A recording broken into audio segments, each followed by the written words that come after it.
Se você puder, mantenha a sua Bíblia aberta nesse texto e leia comigo o verso 13. Todos nós vamos ler juntos em voz alta.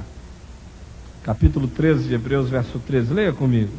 Saiamos, pois, a ele, fora do arraial, levando seu vitupério. Mais uma vez. Saiamos, pois, a ele, fora do arraial, levando seu vitupério. Fique com a Bíblia aberta aí.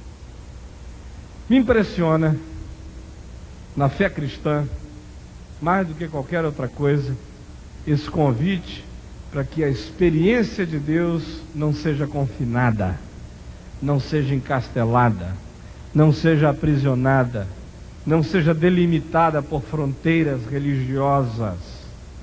Aliás, desde o iniciozinho da minha caminhada de fé, que isso ficou muito claro para mim, a tal ponto que quando eu fui escrever a minha tese para ordenação ao Ministério Sagrado no ano de 1976 em Manaus, o texto que eu escrevi foi sobre a salvação dos pagãos no Velho Testamento, o que Deus sempre fez e sempre fará fora das instituições religiosas.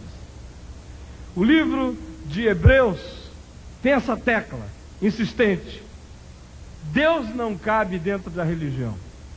Jesus não cabe dentro da religião. A religião é estreita demais, é pequena demais, é medíocre demais, é diminutiva demais para o Deus Criador do cosmos caber dentro dela.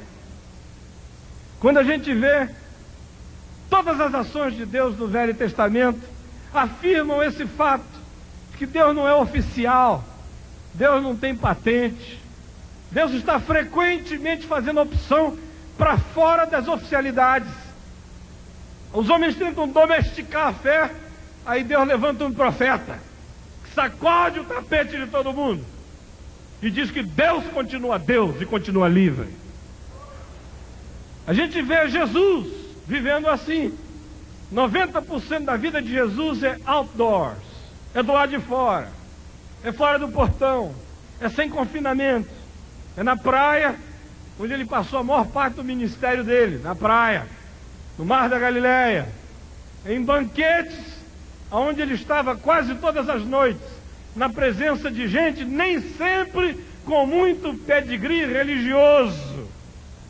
Frequentemente, nós o vemos transitar nas geografias mais inconcebíveis, como em Marcos 5, aonde ele transita do cemitério pagão em Gadara, onde ele libertou aquele homem possuído por uma legião de demônios, aonde ele, como judeu, chega perto de porqueiros e de porcos, o que seria uma contaminação para a religião judaica, e Jesus não está nem aí para isso. Para ele é muito mais importante libertar um ser humano tomado por uma legião de forças espirituais malignas do que levar em consideração cerimonialismos pequenos da religião judaica. E ele trafega dessa geografia de profanidade para a casa do chefe da sinagoga de Cafarnaum, no mesmo dia, sem se lavar, sem se purificar, sem apresentar passaporte religioso. Ele é livre para transitar pelo mundo e para fincar a bandeira da libertação do Evangelho aonde quer que ele queira. Quando ele começa a ser trazido para dentro da religião, ele começa a se aproximar da morte. Em Jerusalém, onde as controvérsias aparecem. Em Jerusalém, onde os papas da religiosidade se enciumam com a liberdade desse rabino inadministrável de 33 anos de idade, chamado Jesus de Nazaré. Em Jerusalém, que as grandes controvérsias sobre o dia do sábado acontecem. Em Jerusalém, que ele cura sem pedir licença de sacerdotes. Em Jerusalém, que começam a conspirar sobre como tirar-lhe a vida de maneira discretamente religiosa e camuflada. Em Jerusalém, que ele confronta esses que querem ser os patronos e os donos de Deus e de sua revelação, e Jesus se insurge contra isso e vira as mesas. Em Jerusalém, que ele denuncia a comercialização do sagrado no templo. Em Jerusalém, que ele diz que os sacrifícios e os rituais litúrgicos tinham sido empacotados em pacotinhos fetichistas, que eram vendidos à porta, as rolinhas, as ovelhas e os sacrifícios eram adquiríveis na entrada do templo, e ele simplesmente faz uma zorraga e bota essa cambada de vendilhões para o lado de fora e diz: porque a casa de meu pai será conhecida de todos os povos como casa de oração.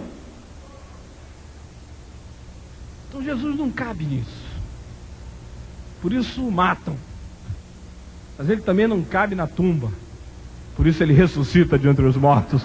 Louvado seja o nome do Senhor Jesus, aleluia.